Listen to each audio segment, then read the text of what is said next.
I'm Dr. Katherine Deane. I'm an associate professor at the School of Health Sciences at the University of East Anglia here in Norwich on the east side of England. I'm also the Access Ambassador to the university, a title I've taken on for myself, and bluntly, they haven't dared take off me. So I've done a lot of work looking at improving accessibility. We started with the campus, and then as the expertise has grown, we've expanded that to other areas. So we've advised the Houses of Parliament, we've advised a variety of science centres. Winchester Science Centre has a lovely planetarium and science centre. It's great fun and very accessible now. And I've done a lot of things like that. And I'm going to talk to you today about a project that we've just finished, not yet out there and published, so you get to see the first versions. And we were looking at accessibility in labs. Now, this project was funded by Cell Therapy Catapult Limited, who are a company that are trying to promote enterprise and innovation in cell culture and gene therapy and those sorts of things. And they are funded by Innovate UK, and they were refurbishing a set of labs at Edinburgh University, and were wanting to create an advanced therapy medicinal products lab that was highly accessible. And they came to me and sort of started chatting, and I gave them some advice. So we moved the accessible toilet from one end of the building to near to the lab. We put in a few extra powered doors, because I pointed out that you need to get in the front door and then all the doors in between before you hit the lab for it to be fully accessible. And then we advised them on the design of the lab as well. But whilst we were doing this, we also said, could we do a survey of disabled scientists and those with an interest in disability access to look at the barriers and solutions to access in labs? And then we also did some case studies, some interviews, and we created a suite of disability access guidelines, which I'll talk about more in a minute. And we've also created a web page where we've got a repository of resources, which we are still working on. So the survey recruited scientists who've worked in labs currently or in the past, who have an interest in lab access, whether they are personally disabled or just have an interest in lab access. And we recruited them quite quickly, just over 1 month, but we got 152 people responding. Over half of them were disabled, most had experience of working themselves in labs, and most were UK based. Biology and biomedicine did dominate, and most of the labs were based either in universities or healthcare settings like the NHS. We asked those that were filling it in as a disabled person what impairments they had, and we asked them to tick all possible boxes. So we got a really good feel for the diversity and complexity of impairments that people were working with. And it's interesting to see that most of the impairments that we were identifying are the invisible ones: fatigue, pain, brain fog, mood, and even neurodiversity. So we are dealing with an interesting population. And the results of the survey are summarized by this quote that we got from one of our respondents: "My lab broke me. I hope others are better." Unfortunately, the quick answer is no, they all break people. They are all appalling. Structural access to the buildings and the labs, poor. That's been very kind. I'll give you some more detail as to what poor means in a minute. Behaviour, attitudes, knowledge, it's poor. Initiatives to change ableism are tokenistic and ineffective, and web pages and conferences are also often inaccessible. So what are we getting here? We're getting the basics wrong. It's not just disability access. We asked about ergonomics. Less than half of the labs we surveyed had adjustable ergonomic seating. Seriously?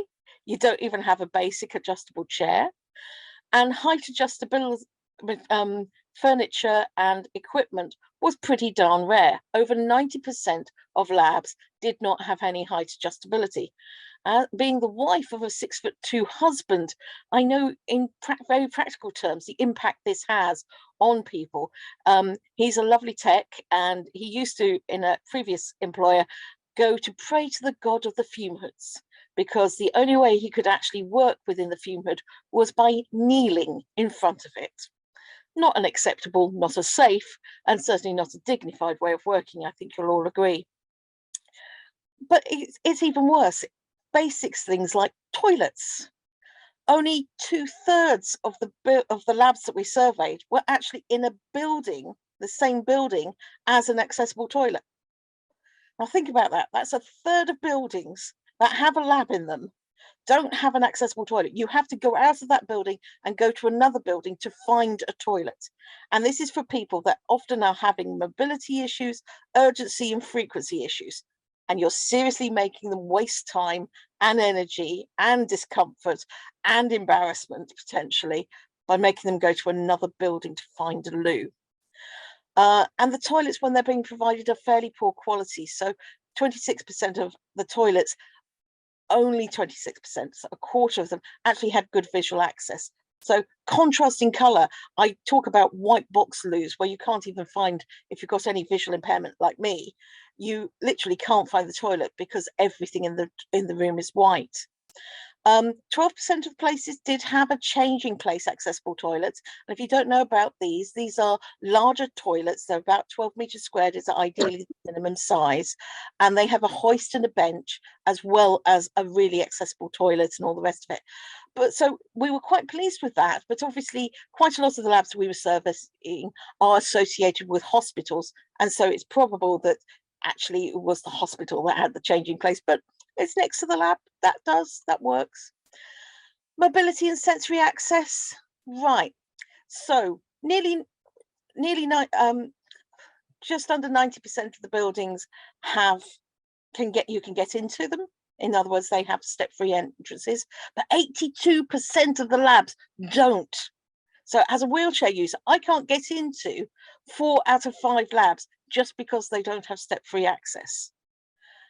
6% of the buildings didn't have step-free access to higher floors, so stairs only. While 75% have a powered front door. Well, as soon as you hit the internal powered doors, the percentages drop drastically. So less than a third have internal powered doors, and only 1 in 10 actually have a powered door to the lab. Again, as a wheelchair user, I know that pushing open doors from a seated position is definitely mechanically disadvantageous and really challenging to do. I've had damage to my shoulder, and bluntly, it hurts to push open heavy doors all day long. And even if I could get into these labs, only less than a third of them have a turning circle in there. Now, considering how challenging it is to back up in a powered wheelchair, as I have, bluntly, I'd damage everything in the lab. So you've got to have a turning circle. You've got to be able to turn around to navigate safely. But it's not just mobility access. Hearing loops were only available in 24% of main buildings and just 8% of labs. Again, basics like good color contrast was relatively rare. It was available in 37% of buildings, but only 22% of labs. Having a good contrast between the handles of a cupboard door and the fascia of the cupboard, 21%. Socket fascias to walls, 9%. And again, as somebody with a mild visual impairment, but one nonetheless, I can really assure you it is frustrating not being able to find where that blooming handle is. And even basic safety things, anybody can walk into a glass wall or partition if it doesn't have clear visual markers in the right places, and less than 1 in 5 places have those. Benches should be matte, because if they're glossy, the glare can cause significant problems to a huge number of people with visual impairment and for those who struggle with sensory overload. And just basics like, can you adjust the lighting intensity in your area by having task lighting? And it's just over 1 in 5 of workplaces and labs even provide the basics of task lighting. Fire safety, well, this is where I start to get a tad angry. Now, it's fair enough that only 13% of the people we surveyed had a fire safe lift. This is a relatively recent standard, came in 2017, and genuinely it costs a lot of money and a lot of disruption to upgrade an old lift to this new standard. But if you do not have a fire safe lift, how are you going to get your evacuation chairs? How are you going to evacuate all of your employees, which, by the way, is a legal requirement? You cannot wait for the firemen to come and get you out anymore. You've got to be able to evacuate everybody out. Well, 46% of the labs did have evac chairs in the stairwells. However, further 20% didn't, despite the respondents saying they needed it and it would improve their access. So you've got people worrying they're not going to get out in the event of fire because they've not got an evac chair. Less than half had dual alert fire alarm systems, auditory and visual. Again, I genuinely know that one is a challenging one to deal with. But again, we've got this high number of 35% didn't have this but wanted it. Nearly 60% of the buildings did have all ground floor exits being step free. But again, 30% didn't but wanted it. And I can certainly vouch for, in earlier days when I was a bit more mobile, having been told that, oh, I can use another fire exit in the event of fire, did not go down well with me, to put it mildly. That being told that, oh, I could find another fire exit when I complained that the fire exit nearest me not only had steps, but didn't even have handrails. So yes, these very practical safety issues are there. Now, we only had 38 people saying, I will need a personal emergency evacuation plan. But of those 38, just 21% actually had a PEEP. Now think about it. You need a PEEP if you have significant mobility issues, significant visual issues, and significant hearing loss. These are not invisible disabilities, yet only a fifth of employees had a PEEP. And again, lone working policies is even worse. It's down to 11% of people that wanted one had one. Now think about that. What does that messaging does that give to your staff? Well, bluntly, burn baby burn is rather what springs to my mind, and that's not a good outcome. Disability accommodations, of respondents who needed them, 5 out of 44 people had managed to get building infrastructure adapted, at which point I suddenly realized how unusual I was at managing to shift an entire campus, and how grateful I should be to my estates department in particular for listening to me and taking on this change agenda that we have done. 4 out of 38 actually have an accessible parking bay that they need. This is insane. 65% did get accommodations in the way they worked, flexi time and part-time, but bear in mind that's 35%. A third of people were not getting those sorts of accommodations, and bluntly, that's that's almost cost-free. It's certainly something that is very low cost. 30% had equipment adapted. 35% had adaptations to tasks, so tasks were adapted or they were handed over to others, so protocols were adapted for them. But 64% agreed that there was a culture of long working hours in their labs, and 83% said long working hours was very detrimental to their ability to manage their disabilities. And then we go on to attitudes and behaviours. Bullying and discrimination has been witnessed by a third of people of a disabled person. 44% of our disabled respondents had been bullied in the last 10 years. And just 22% had reporting that such bullying. Now, whilst about half would feel comfortable speaking out about disability bullying and discrimination, and did not feel that they would personally have negative consequences, could that be because 47% didn't believe that the concerns would even be acted upon? 27%, just 27% believed a disability had no negative impact on your promotion prospects. So yeah, long way to go. There is a huge desire for change. 78% wanted EDI initiatives for disability to go further.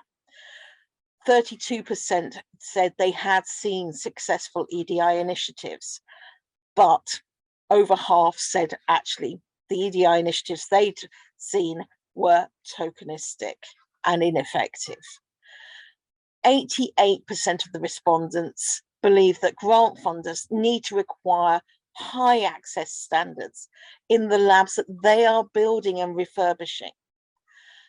91% believe grant funders should start to require a minimum access standard before they'll fund the research in those labs. I kind of agree with this. So our mission, and the mission we've put on our guidelines, is to remove the barriers to accessing life so people can express their brilliance, so employees can be brilliant for you, so we can have the value of having that diversity in our employee community. We have a suite of access guidelines. We're looking at structural access, equipment, how to design it, how to use it, protocol access, particularly how to adapt protocols that are common in labs or things that are likely to be happening in labs so that they work for people. Dissemination access, we are looking there at how do you run meetings, how do you run conferences, what's your web pages like, but also how do you run consultations with people that you're wanting to influence your research. And then we've got the working practices, which is mostly around the HR stuff, so the Equalities Act in large part. We took a position of the social model of disability. We said, I am not disabled because I'm a wheelchair user. I'm disabled because your building doesn't have a ramp. Society disables me. I'm not disabled by my impairments specifically. We challenged explicitly the assumption that disabled people are inherently a health and safety risk, and that access solutions are too complex, too expensive, and we can't do them now. Bear in mind, you've been required, particularly as public bodies, to be proactive about solving disability access barriers since 1995 and the Disability Discrimination Act. That got rolled pretty much wholesale into the Equalities Act. So we've been waiting 28 years for appropriate accommodations. So these guidelines brought together a lot of existing guidelines into one location.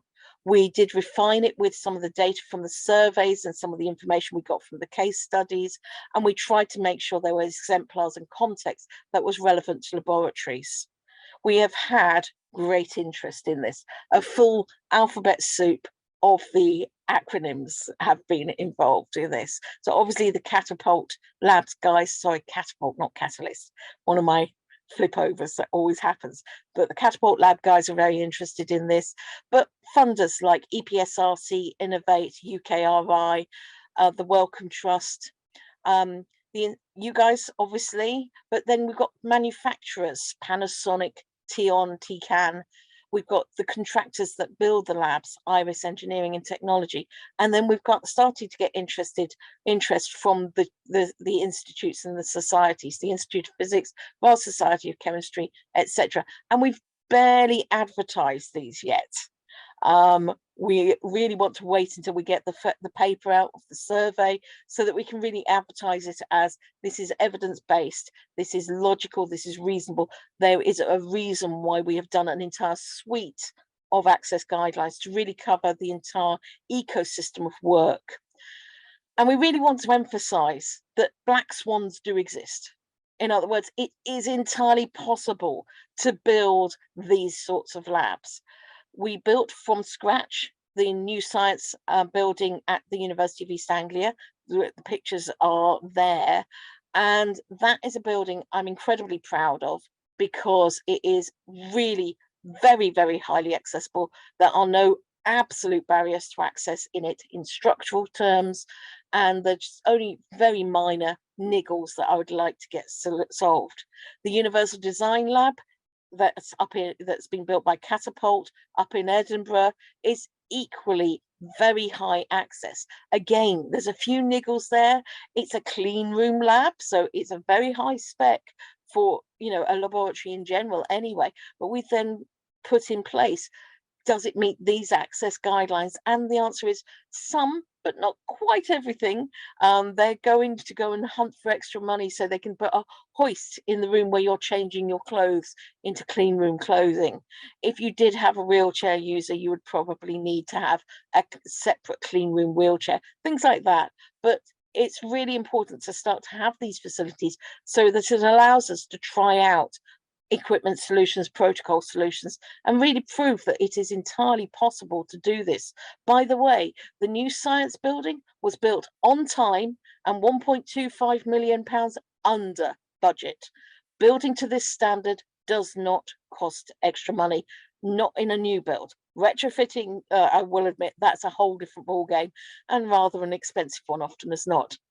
But when you're thinking about equipment access, often a lot of the access is provided by laptops and the software that can be loaded onto them, and getting your lab equipment to talk to a laptop or a digital kit of some kind, which already has loaded onto it access software, so magnifying software, text to speech software, speech to text, speech to control software, things like that. And that's increasingly coming in as standard, means that actually it can also be an access solution as well. We would like to look more at adapted equipment. Manufacturers of equipment were very interested, but equally, you can do in-house adaptations, maybe with 3D printers. And if you don't have one, I'm sure the university down the road from you does. We do need to really think about this creativity, and we do need to make sure that we improve the speed at which we create access for our employees. We really do need to look at how we adapt protocols and how we adapt working practices. When we were interviewing people, they were saying often they weren't leaving their jobs. And by the way, a lot of the people we interviewed had left or were in the process of leaving their jobs in laboratories because of the attitudes they found, and because people would not flex the work to accommodate their disabilities. So they were being expected to work full-time hours when really they needed to work 80%. They were expected to work shift systems, and they were expected to work flexible shift systems rather than they could only work the morning shift or whatever it was. They were expected to do things in a very specific way because that's the way we've always done it, not because it was the way that needed to be done and made more sense for a neurodiverse scientist. We need to make sure that as employers, we are the ones who take on the responsibility to do the adaptation, just in the same way as an anti-racist action is one where you take on the responsibility to act in a positive way to racialized groups, like racialized minority groups. We actually have to take on the responsibility to take on the pressure of adapting the workplace in the first place. Do we join up networks of support, of HR, of training? Do we follow up complaints from disabled employees with training for the managers, for the other employees, for the HR personnel, often as not? Do we have anti-ableist training? Do we have bystander intervention training? Do we give people enough support, not just with their workplace adaptations, but do we think, look, they're living in a world which bluntly does have a lot of ableist attitudes. Do we support them to get the PIP allowance so that they can have an adapted car, so that they can drive into work and feel safe, secure, and that it accommodates what they're needing? Do we promote inclusivity networks? Do we share solutions between labs, between institutions? Could we have workshops, hackathons, clinics around finding access solutions? Or do we just depend on our disabled staff to always know the answers, which is probably unlikely to be true. So my contact details are there. You're very welcome to email me. My guidelines are on the Access All Areas and Labs website there. And I have to obviously say thank you to the University of East Anglia, Catapult and Innovate UK for the funding and the time to do this work. And that is it. Hopefully I'll be able to get you guys to come and have a chat with me and ask me some questions.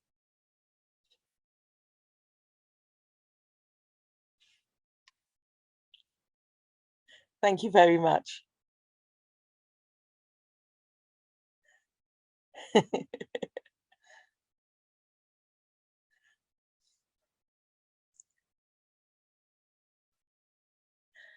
Are there Hi, any questions? Oh, Catherine, hello. hi, it's Linda from the IBMS. There is a question in the Q&A which I could read out to you. Please. So it's is there one free or cheap thing that lab managers could implement immediately that would make a difference? Yes. There's a number, in fact. One of the things, I'm just grabbing my handbag because I always wander around with these cards in my handbag. Have I got one there? Yes. Here we go. So the red alarm cords in toilets in the accessible toilets are often the ones that get tied up and tidied away by everybody. So I strongly recommend these lovely cards from Ewan's Guide, EUANS, which is sort of a disability trip advisor. And they are very simple. They slide onto the red cord and they state that this red emergency cord must hang freely to the floor. If it does not, it may prevent a disabled person from asking for help. Now, we put these on the 200 or so accessible toilets that we have around our campus, and it pretty much stopped them all being tied up. So that's an immediate, and by the way, free. Please do pay them something. They do ask for donations, so please do pay them something. But that is something that can be done absolutely immediately. But honestly, so much of this is thinking about the detail, thinking about, is there enough space in the corridors, or do we have too much stored in boxes or crates on the corridor side? How heavy is that door? Does it really need a fire closer on it? Why have we got rotational taps in our standard kitchens? Why don't we have lever taps? I think you think about it particularly when you are refurbishing and upgrading, but think about it when you're buying your next piece of equipment. Can the control panel be seen from a seated position as much as from a standing position? I've seen no end of pieces of kit where the screen is on a slope and at the top of the machine, and the power button is round the back. I'm sat there thinking, as a wheelchair user, I'd never be able to switch it on, and I probably wouldn't be able to program it. And it's kind of, go back to the manufacturers, talk to them, challenge them. Panasonic were very open to this, but they did admit nobody's come to us with this agenda before. And you sort of, guys, you need to be upping your game. So hopefully that's a few ideas.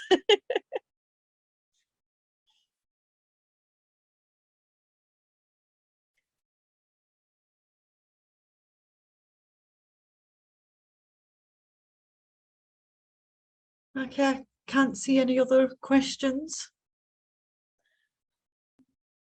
Like I say, the thing I'm really passionate about is that we start to get change going. I have the guidelines. You are very welcome to email me if you are in a lab or an institute that is doing refurbishments or, really exciting, building a new building.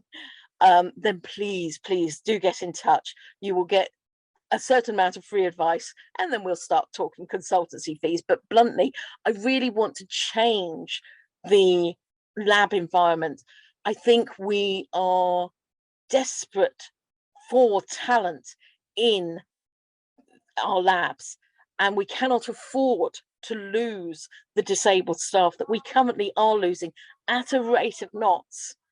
We lose them through the entire career pathway, and it's just not acceptable. Yeah, there's another question come into the Q&A from a participant. So are students put off studying science because of lack of access? Have your numbers of disabled students gone up as a result of the changes you've made at UEA? Yes, so UEA has one of the highest proportions of disabled students of any university in the country. We have nearly 20% of our students are declared as disabled. Now that does include specific learning disabilities like dyslexia, etc. But in the context of an educational institution, those are disabling.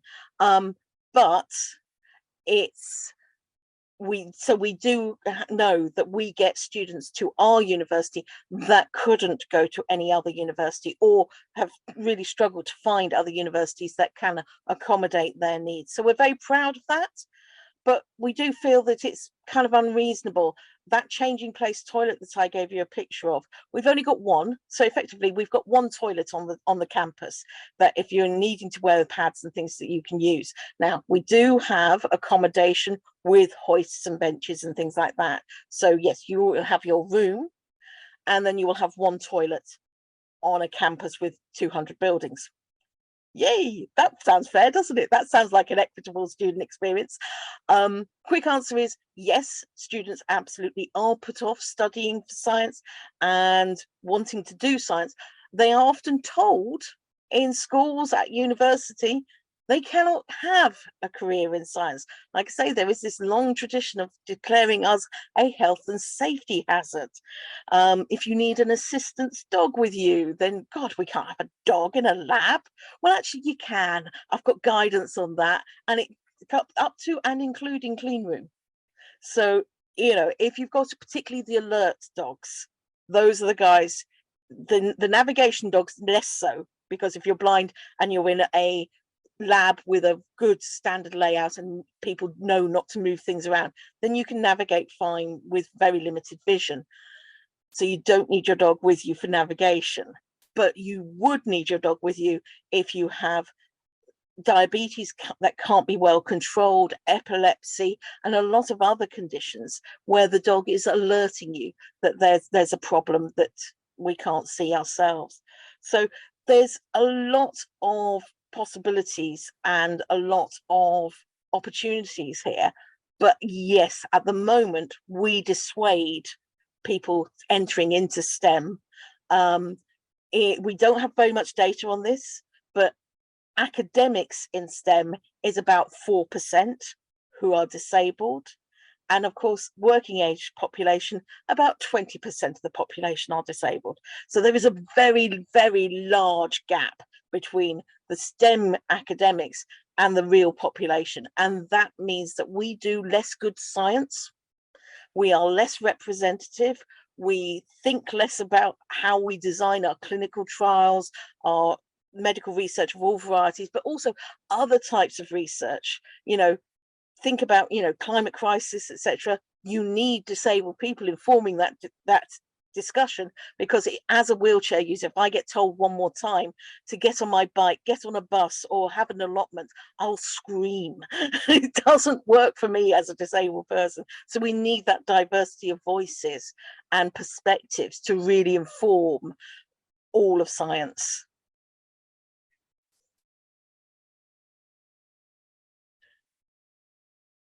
Just asking if there's any more questions from everyone. And I did see a message earlier asking for my email address again, so I will just put that in chat as well. There we go. Oh, I don't think that went to everybody. Hang on. I do love these things. But anyway, it's k.deane@uea.ac.uk. Please get in touch with me. I really want to change the world. It's only a small ambition, but I want to make all of it accessible. And I think that the stuff that IBMS does is so critically important, has so much influence on people's health and well-being, and employs so many people in incredibly valuable and often quite well paid jobs. Well, disabled people are often underemployed and unemployed and poorly paid. Well, can we buck the trend and do more of that? We cannot afford to not have this talent in our teams. It is valuable. It is valuable. Thank you so much for all the thank yous and everything is lovely. So there is another question about whether or not the IBMS has figures for the number of disabled members, and we don't at the moment, but we've recently launched a new equity, diversity and inclusion group who you kindly spoke to a few months back, and through that group we hope to collect much better data than we have at the moment. Yeah, there's some really good advice on EDI collection of characteristics. Daisy, I believe, is the questionnaire that's really quite good and knows about how to ask about all of these protected characteristics in an appropriately informed manner. And yeah, it's that we need more data. We really have. This is a very, very low data area. We just don't understand how much it takes to do this well. And it's sort of, if I was to rate my university, I'd give it a C-. It's just passing, just good enough. And it's one of the best in the world. And I'm going, oh, gee, hang on. No, I've got so much more I want to do.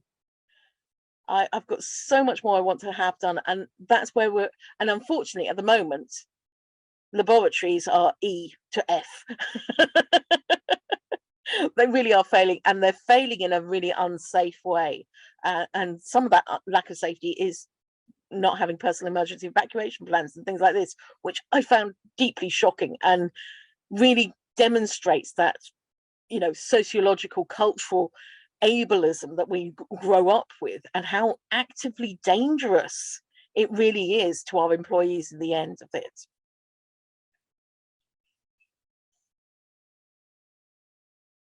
Anything more? Let me just have a check. No, I don't think there's anything else. No, that's great. Like I say, I'm hoping to get it published very soon. Unfortunately, my university decided to find a large financial black hole, and as a union rep, I'm currently supporting rather a lot of members whose jobs are at risk. So priorities. But like I say, please feel free to get in touch with me, and I would love to do further talks and discussions with IBMS about how we can get this implemented, because I think there's a lot of challenge of how we can do this practically in everyday life, and that's really how we managed to implement the change that we have at UEA. Is I've focused on getting things done, getting the ramps in, getting the lifts done, improving the signage, getting better lighting and things like this, of really focusing on that. And by doing that, we were then able to start looking at how we do our educational practice. So we give out all of our slides a week in advance. That's mandatory. We have really great advice from my colleagues in the inclusive education team who give advice on, you know, good fonts, backgrounds, etc. We've tried to upgrade our website, still a work in progress. We're looking at everybody having basic communication access training and things like this. There's a lot that's going on, and because we've started to, I think, disability access, it's like on many of the EDI things, there's lots of nice statements, there's lots of nice policies, there's lots of wonderful mission statements, and you're all sat there going, yeah, heard it before, didn't have any change, didn't make any difference to me, so don't believe you. Actually changing some of the physical infrastructure and then moving from there to shift the culture does appear to work. Yeah, I think we've got one final question before we finish. So there are lots of positive changes that you suggest, and they benefit everyone, not just disabled people, and should be compulsory. Are the government taking on your advice? Oh, come on. Not this bunch. No, we've got to vote this lot out first, I'm afraid. No, they don't regard this as an important issue. Like I say, the funders are starting to notice. So Wellcome Trust, UKRI, all of the alphabet soups of individual funders are starting to look at this and go, actually, we recognise there's an issue here. Like I say, the Royal Societies, etc., are starting to look at this and go, yeah, we're recognizing we need to do something. We've got all these, like I say, lovely policies, great intent. Now, what do we do? And that's what the guidelines say. These are the things you can do. There's a lot in them because I tried to cover as much as I could in sufficient detail so people felt confident about what they could be doing. And you know, they're fully referenced up, so the even more fine detail is available in the references. But there really is stuff that we should be doing, can be doing within current legislative frameworks and everything, and within current requirements. It's just that the Equalities Act, well, and the Disability Discrimination Act originally says, as a disabled person, I'm the only one that can complain. And therefore, I'm also the only one that has to put my house on the line to complain. So you can imagine that the enforcement of it has not been great. So I think it is a case of the business case is it actually costs you too much to lose these staff, to lose this talent, and to not have this diversity. And if we look at it from that way round, then yeah, let's get on with it and definitely positive for disabled people, please. Okay, then I think that's it for the questions. So thank you for the presentation this evening. It was Thank you nice very to much. see you again. It's lovely to see you guys as well.